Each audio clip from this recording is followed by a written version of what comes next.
ایک اور آرٹیکل ہے جی، جان سٹوئر کا آرٹیکل ہے، the myth of freedom in the land of the free. اب جو کہا جاتا ہے، 1893 کی بات کی ہے جی. وہاں کی جو ریل کی بنانے والی کمپنی تھی نا، بوگیاں بنانے والی کمپنی، اس میں کچھ نقصان ہو رہا تھا.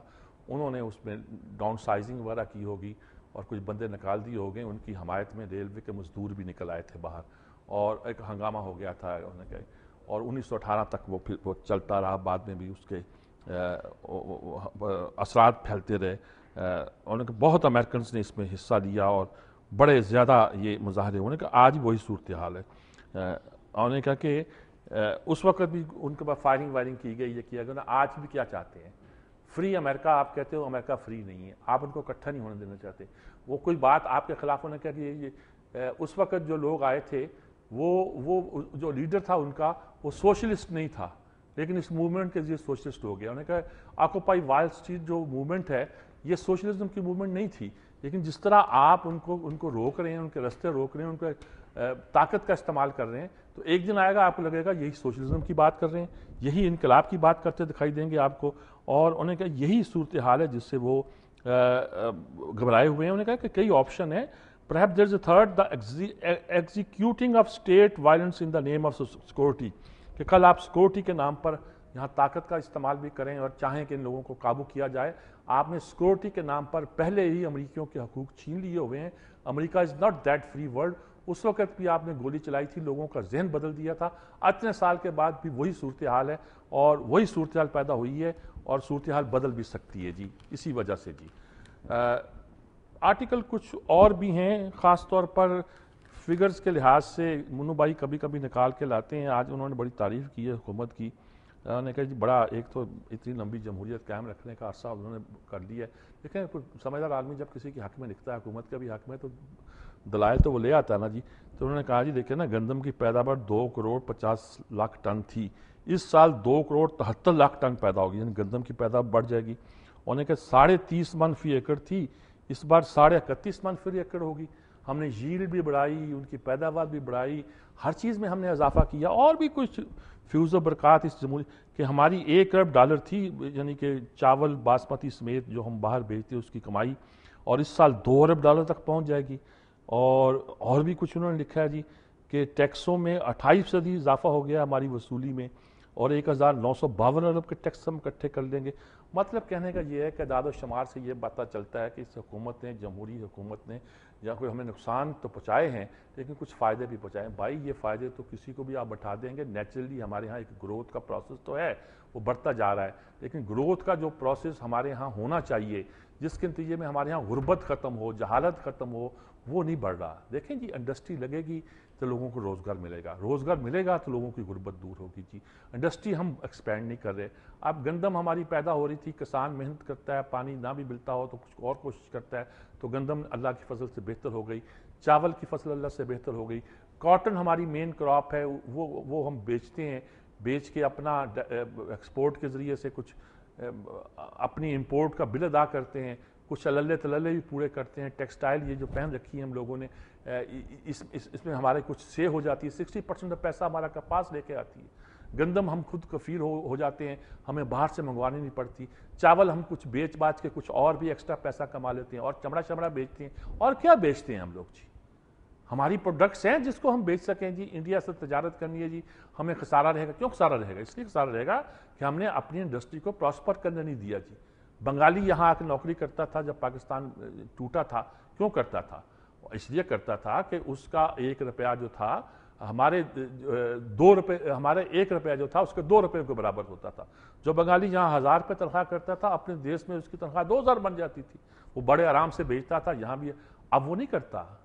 اب ہمارا 1 روپیہ جو ہے وہ ان کے 85 پیسوں کے برابر ہے. ان سے بھی پیچھے رہ گئے ہم لوگ. یہ جو ہم نے اپنی معیشت کا حال کیا ہے، تو اسی کے ثمرات جو ہے نا منو بھائی نے نہیں گنوائے، اور باقی سب چیزیں گنوا دی ہیں جی. یہ آخری آرٹیکل میں تذکرہ کر دوں جی. ویسے تو آرٹیکل آج ان کے بھی تھے، ڈاکٹر صفدر محمود صاحب کا بھی، اور ناجد صاحب نے بھی آج جمہوریت کی خوشی میں لوڈ شیڈنگ لکھا ہوا ہے. لیکن ڈیفرنٹ آرٹیکل کے طور پر اور یا مقبول جان صاحب کا ایک آرٹیکل ہے جی، جس میں ان کا یہی کہنا ہے جی کہ یہ لوگ جو تھے، جو مذہب کو افیون کہتے تھے، انہوں نے مثال دی ہے جی ایک چھوٹے سے ملک کی، کہ وہاں کس طرح استعمار نے ایک ہی علاقے نفرت کے بیج کس طرح بوئے جاتے ہیں جی، اور ہمارے ہاں بھی نفرت کے بیج بوئے جاتے ہیں، اور گالی کس کو دی جاتی ہے؟ ان کا گالی تو ہے پنجاب کو نہیں، پنجابی کو دی گئی، اور یہ ساری انہوں نے ڈیفینڈ کیا ایک طرح کے یہ گالیاں دینا، یہ سارا سامراج کا جو ہے ایک ایٹیچیوڈ ہے، قوم کو کس طرح لڑانا اور لڑا کے اس کو ایک طرح کا منتشر کرنا جی۔ بہرحال کال لیتے ہیں جی۔ السلام علیکم جی۔ وعلیکم السلام جی، میر صاحب محمد اکرم گجرانوالہ سے بات جی اکرم صاحب۔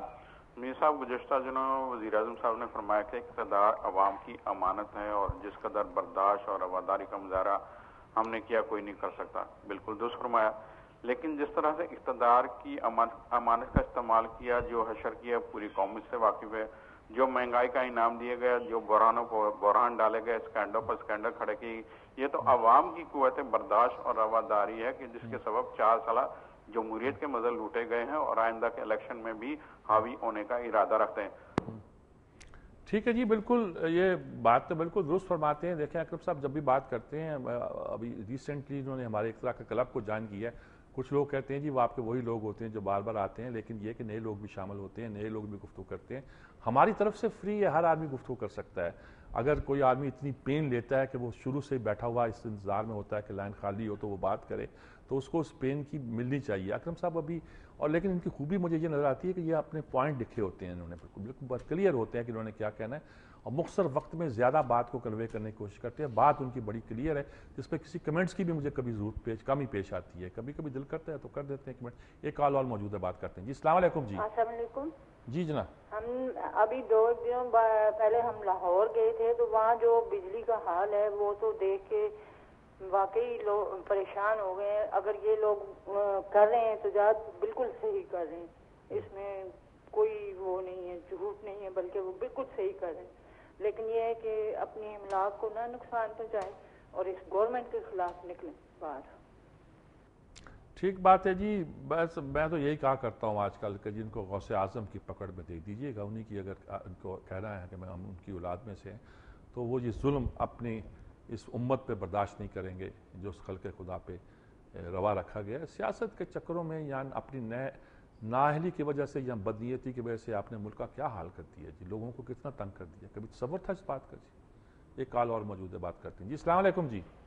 وعلیکم السلام جی میں بریسی غوری کراچی سے کر رہا جی ہوں۔ غوری صاحب، ایک آزاد نثر نظم کے طور پر حکمرانوں کے لیے تبصرہ ہے اور کہنا ہے یہ ظلم جاری کب تک طاقت کے بل بوتے پر، ایک دن تو ہوگی آخر یہ ختم تیری طاقت، تاریخ بھی یہ بتلاتی ہے، حالات بھی اس کے شاہد ہے، جب ظلم حد سے بڑھتا ہے پھر منہ کے بل وہ گرتا ہے، نمرود کا کیسا حشر ہوا، فرعون بھی دریا بدھ ہوا۔ آصف زرداری صاحب، قارون بھی اپنی دولت کے ماں زندہ ہی درگور ہوا، اور بھی گزرے ایسے لوگ در سے عبرت بن گئے جو، تم بھی ان سے عبرت لو، تم بھی حد سے بڑھ گئے ہو، مظلوموں کی آہو زاری ایک دن وہ بھی رنگ لائے گی، قہر الہی ٹوٹے گا، قدرت تم کو پکڑے گی، زنجیروں میں جکڑے گی، آگ کا بہتا دریا ہوگا اس میں ڈالے جاؤ گے، چیخو گے چلاؤ گے، کوئی نہ ساتھ دے گا تمہارا، یہ ہوگا انجام تمہارا، یہ ہوگا انجام تمہارا۔ اب جناب اس پہ کیا تبصرہ کریں، منظوم انہوں نے پورا نوحہ اس آیت کا شعر شعب لکھ دیا ہے اور بتا دیا کہ ہمارے ساتھ کیا۔ بہرحال اسی کے ساتھ وقت بھی ختم ہو رہا ہے جی، اجازت چاہتے ہیں، اللہ حافظ۔